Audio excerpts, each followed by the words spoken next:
저는 평범한 시골의 노인이었습니다. 이름은 한도윤, 나이 64이었어요. 아내가 세상을 떠난 지 벌써 5년, 빈집에 혼자 남겨진 삶은 생각보다 훨씬 조용하고 또 외로웠습니다. 아들 둘이 있었는데 큰아들은 도시에서 회사 일을 하고 둘째 아들 민재는 해외로 발령받아 장기 출장을 가게 되었어요. 그 아이가 떠나던 날 공항에서 저를 꼭 안아주며 말했죠. 아버지, 수진이 혼자 있을 텐데 혹시 괜찮으시면 본가에서 잠시 같이 살게 해주세요. 저는 그때 아무 생각이 없었습니다. 그저 혼자 두면 외롭겠지 하는 단순한 마음이었어요. 그래서 가볍게 대답했습니다. 그래, 우리 집에 와서 지내. 어차피 혼자 사는 집인데 누가 있어야 숨도 좀 통하지. 그렇게 며느리 수진이 제 집으로 들어오게 되었습니다. 처음엔 정말 조용했습니다. 수진이는 깍듯했고 예의 바르고 말 한마디도 험하게 하지 않았습니다. 제가 밥상을 차리면 항상 아버님, 제가 할게요. 하며 손사래를 쳤죠. 그때마다 저는 괜히 웃음이 나왔습니다. 아내가 살아있을 때도 그렇게 챙김을 받지는 못했거든요. 식탁 위에는 언제나 따뜻한 국이 있었고 저녁이면 현관 앞에 그녀의 신발이 가지런히 놓여 있었습니다. 집안이 다시 숨을 쉬는 듯 했어요. 하지만 그 평화로움이 그렇게 오래 가지는 못했습니다. 며느리 수진이 집에 들어온 지 한 달쯤 지났을 때였어요. 마을 사람들이 제게 말을 걸기 시작했습니다. 요즘 집에 젊은 여자가 자주 들락거리던데 누군가 했더니 며느리라며. 아이고, 세상 좋아졌네. 아들이 없는데 며느리랑 같이 산다고. 그들은 웃으며 농담처럼 말했지만 그 웃음 속에는 묘한 의심과 비아냥이 섞여 있었어요. 저는 그냥 웃으며 넘겼습니다. 에이, 무슨 말씀이십니까? 그냥 아들이 출장 가 있어서 잠깐 같이 사는 거예요. 그렇게 말했지만 마음 한켠이 불편했습니다. 사람들의 시선이 달라지고 있다는 걸 느꼈거든요. 어느 날 저녁이었습니다. 비가 내리고 바람이 거세던 밤. 집 밖에서 희미한 소리가 들려서 창문을 열어봤어요. 그런데 바로 그 순간 누군가 플래시를 터뜨렸습니다. 순간 눈앞이 번쩍했고 깜짝 놀라 창문을 닫았어요. 뭐지? 지금 방금 사진 찍은 건가? 밖에는 아무도 없었습니다. 하지만 어딘가 이상했어요. 그날 이후 수진이가 밖에 나가면 이상하게 동네 사람들이 힐끔힐끔 쳐다봤습니다. 그녀는 점점 말이 없어졌고 식사 자리에서도 눈을 마주치지 않았어요. 며칠 뒤 저는 시장에서 아주머니 한 분에게 들었습니다. 도윤 씨, 요즘 소문이 좀 돌아요. 소문이요? 무슨 소문이요? 그 집 말이야, 며느리랑 같이 산다면서. 둘이 사이가 좀 이상하다나 봐. 그 말을 듣는 순간 머리가 멍해졌습니다. 숨이 막히는 기분이었어요. 집으로 돌아오는 내내 손이 떨렸습니다. 이게 무슨 소리야? 우리가 뭘 잘못했다고. 집에 도착하자마자 수진이를 불렀습니다. 수진아, 혹시 요즘 마을에서 이상한 말 들은 적 있어? 그녀는 고개를 푹 숙이며 말했어요. 조금요. 사람들이 저를 이상하게 봐요. 아버님이랑 함께 사는 게 이상하다고요. 그 말에 저는 억울함이 치밀었습니다. 그게 왜 이상한 건데? 가족끼리 서로 의지하는 게 뭐가 문제야? 하지만 그날 밤 수진이의 눈빛엔 두려움이 가득했어요. 마치 자신이 뭔가 잘못이라도 한 사람처럼요. 며칠 후부터는 더 심각해졌습니다. 누군가 밤마다 대문 앞에 쓰레기 봉투를 던지고 갔어요. 거기엔 이상한 메모가 붙어 있었습니다. 창피한 줄 알아라.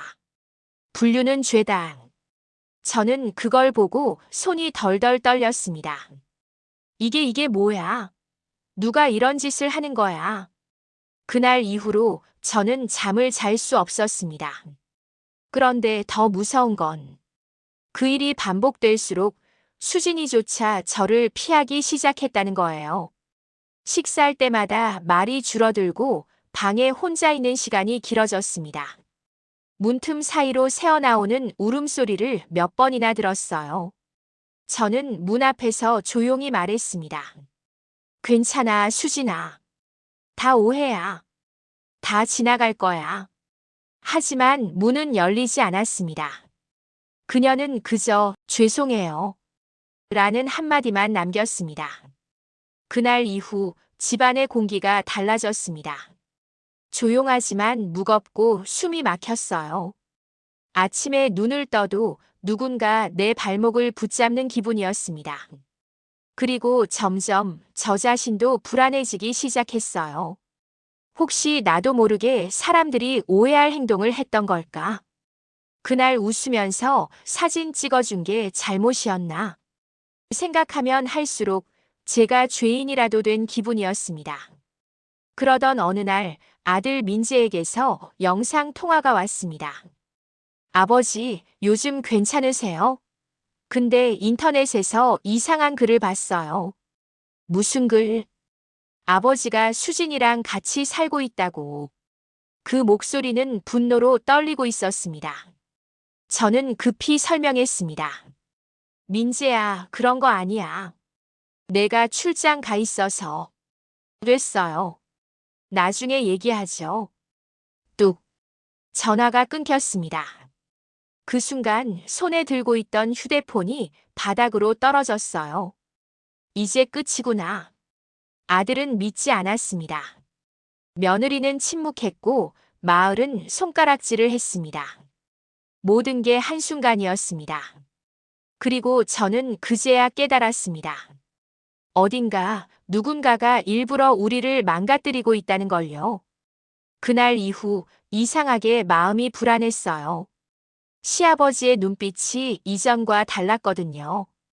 그건 따뜻함이라기보단 어딘가 묘한, 설명하기 힘든 낯선 시선이었어요. 식탁에 마주 앉았을 때마다 그 눈빛이 마치 제 속마음을 꿰뚫어 보는 것 같았어요. 아니, 어쩌면 제 마음이 먼저 흔들리고 있었던 걸지도 모르겠어요. 오늘은 좀 피곤해 보이네. 시아버지의 말 한마디가 이상하게 가슴을 울렸어요. 남편에게서는 오랫동안 듣지 못했던 다정한 말투였거든요. 괜찮아요. 그냥 조금 못 잤어요. 제가 그렇게 대답하자 시아버지는 미소 지으며 따뜻한 차를 건네줬어요. 그 순간 이상하게 심장이 쿵 하고 뛰었어요. 그게 뭐라고 그냥 차 한 잔일 뿐인데 제 마음은 마치 뭔가를 들켜버린 사람처럼 두근거렸습니다. 며칠 뒤 장마가 시작됐어요. 집안은 눅눅했고 저는 세탁기를 돌리고 이불을 널고 혼자 분주하게 움직였어요. 그때 갑자기 번개가 치고 정전이 됐어요. 깜깜한 거실에서 저는 놀라서 손전등을 찾았는데 불쑥 뒤에서 시아버지의 목소리가 들렸어요. 괜찮아? 놀랐지? 깜짝 놀라 뒤를 돌아보니 바로 코앞에 그분이 서 있었어요. 비냄새, 젖은 셔츠, 그리고 가까운 거리. 순간 숨이 막히듯 긴장됐습니다. 네, 괜찮아요. 불이 갑자기 꺼져서 제 목소리는 떨리고 있었어요. 시아버지는 제 손전등을 들어 제 얼굴을 비췄어요. 그 따뜻한 빛 속에서 우리 둘의 시선이 잠시 마주쳤습니다. 그 몇 초가 너무 길었어요. 이럴 땐 무섭지. 그분의 말이 조용히 흘러나왔습니다. 저는 아무 대답도 하지 못했어요. 그날 이후 제 마음속에서 금이 가기 시작했습니다. 그날 밤 제 방으로 돌아온 저는 한참 동안 잠을 이루지 못했어요. 심장이 계속 뛰었고 귀에서 시아버지의 목소리가 맴돌았어요. 괜찮아. 놀랐지. 그 말이 자꾸 떠올라서 머리를 흔들었어요. 안 돼, 난 며느리야. 이건 말도 안 돼. 스스로 다짐했지만 그 다짐은 점점 흔들리고 있었어요. 외로움이란 게 이렇게 사람을 약하게 만드는 건가요? 남편은 연락조차 뜸했고 잘 지내. 이 같은 형식적인 문자 한 줄뿐이었어요. 그럴수록 시아버지의 존재가 더 크게 다가왔습니다. 다음 날 아침 시아버지가 밥상을 차려놓고 말했어요. 요즘 살림하느라 고생 많지. 나도 좀 도와야겠다. 그렇게 그는 부엌에서 함께 일을 하기 시작했습니다. 이상했어요. 주방에서 마주칠 때마다 제 심장이 괜히 요동쳤어요. 그의 손이 제 손등에 스칠 때마다 전기처럼 찌릿했어요. 그건 분명 우연이었겠죠. 하지만 이상하게도 그 우연이 계속 반복됐어요. 마치 운명이라도 되는 것처럼. 며칠 뒤 저는 잠시 시장을 다녀왔어요.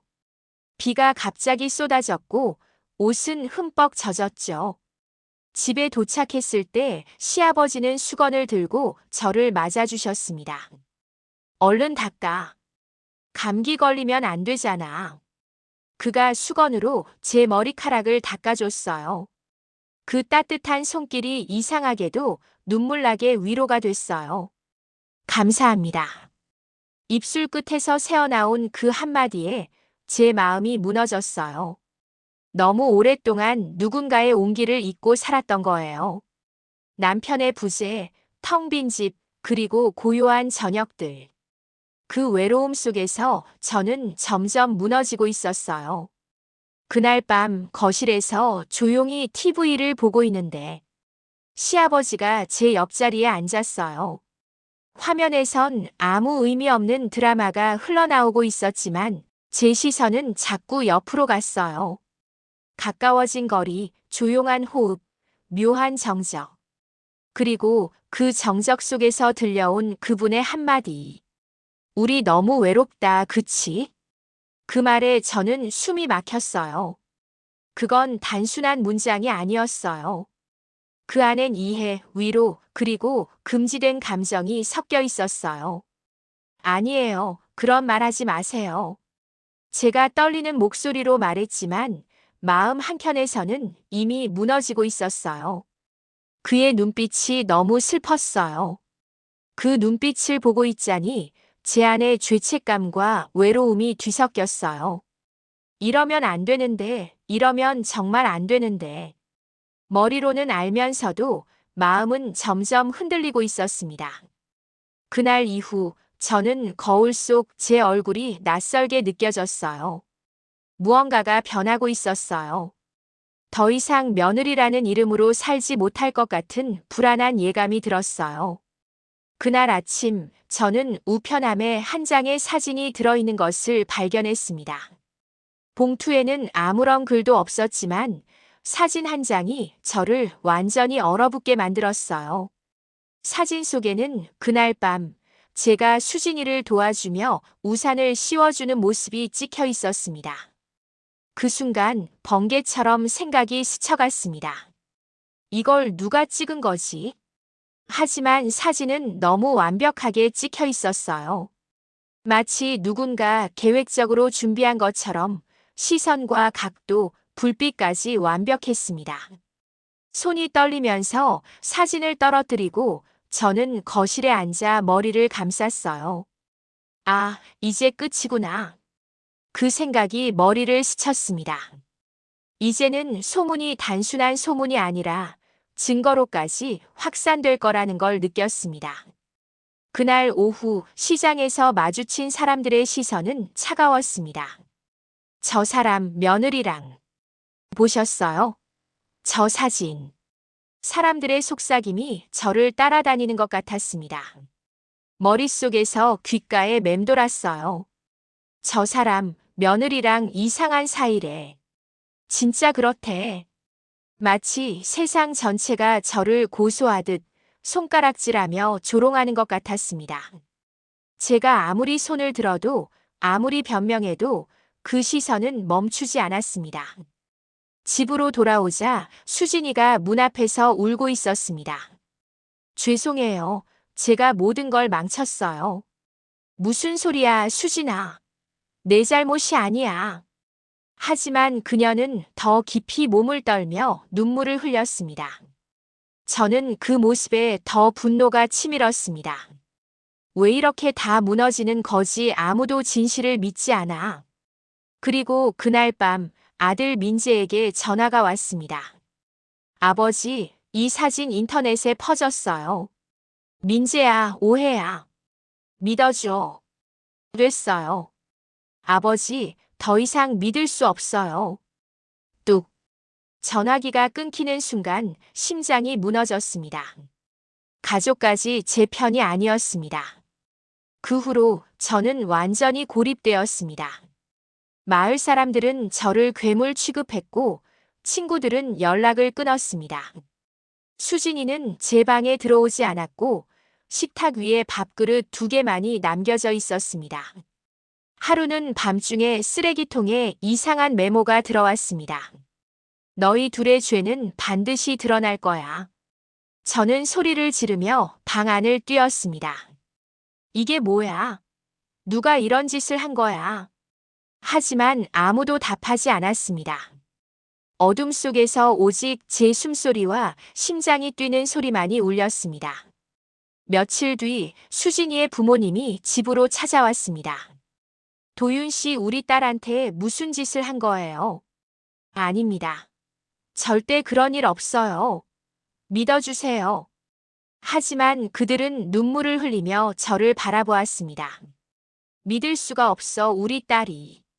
그 말을 듣는 순간 가슴이 찢어지는 듯한 고통이 밀려왔습니다. 저는 무릎을 꿇고 울었습니다. 세상 모든 것이 저를 배신한 것 같았어요.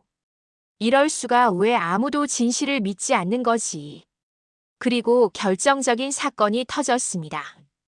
인터넷에 떠돌던 사진뿐 아니라 누군가 찍어놓은 영상이 퍼졌습니다. 그 영상 속 저는 수진이를 부축하는 장면이 담겨 있었지만 상황은 완전히 오해의 연속이었습니다. 하지만 사람들은 영상만 보고 진실을 단정 지었어요. 저는 분노와 억울함에 몸서리쳤습니다. 이건 오해라고. 제발 진실을 좀 보세요. 하지만 아무도 듣지 않았습니다. 세상 전체가 저를 범죄자 취급했고 집안은 더 이상 안전한 공간이 아니었습니다. 그날 밤 수진이는 마지막으로 제 방 문을 두드렸습니다. 아버님, 저 이제 떠날게요. 제가 여기 있으면 아버님만 더 힘들 거예요. 그 한마디에 저는 무너졌습니다. 수진아, 기다려. 제발 가지 마. 하지만 문은 닫혔고 저는 그 뒤로 아무 말도 하지 못했습니다. 거실에 남은 것은 식탁 위에 2개의 밥그릇과 흘러내린 눈물 자국뿐이었습니다. 저는 그 자리에 주저앉아 밤새 울었습니다. 집안은 완전히 조용해졌습니다. 시계 초침 소리만이 귓가를 울렸고 저는 그 앞에서 무릎을 꿇고 한참 동안 머리를 감싸 쥐고 있었습니다. 왜 아무도 날 믿지 않는 거야? 그 말이 입 밖으로 흘러나왔지만 누군가 들을 수 있을까 두려워 속삭이듯 말했습니다. 문득 제가 사는 이 집이 더 이상 집처럼 느껴지지 않았습니다. 마치 세상이 제 등을 떠밀고 있는 것처럼 모든 것이 무너져 내렸습니다. 며칠 동안 잠도 못 잤습니다. 밤마다 지나가는 발소리, 바람에 흔들리는 나무 소리에도 심장이 뛰었습니다. 집안 곳곳에서 들리는 이상한 소리들. 이건 단순한 상상이 아니라 사람들의 손길과 시선이 저를 따라다니는 느낌이었습니다. 그러던 어느 날 저는 결심했습니다. 진실을 밝히지 않으면 내 인생은 완전히 파멸할 거야. 노트북을 켰습니다. 인터넷을 뒤지고 소문이 퍼진 경로를 추적했습니다. 조작된 사진과 영상, 퍼진 댓글과 게시글. 모두 누군가의 치밀한 계획 속에 있었습니다. 저는 손가락이 떨리면서도 한 글자 한 글자 확인했습니다. 하지만 세상은 더욱 냉혹했습니다. 제가 진실을 찾으려 할수록 주변 사람들은 더 멀어졌습니다. 친구들은 연락을 끊고 동네 사람들은 문 밖에서 저를 힐끔거렸습니다. 저 사람 며느리랑 이상하대. 진짜 그렇대. 그 속삭임이 어디선가 계속 들려왔습니다. 그럼에도 불구하고 저는 포기하지 않았습니다. 수진이를 다시 만나 눈을 마주치고 진실을 알릴 수 있는 방법을 찾아야 했어요. 그게 마지막 희망이었습니다.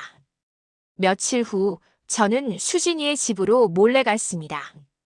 그녀는 눈을 붉히고 창밖을 바라보고 있었어요. 수진아.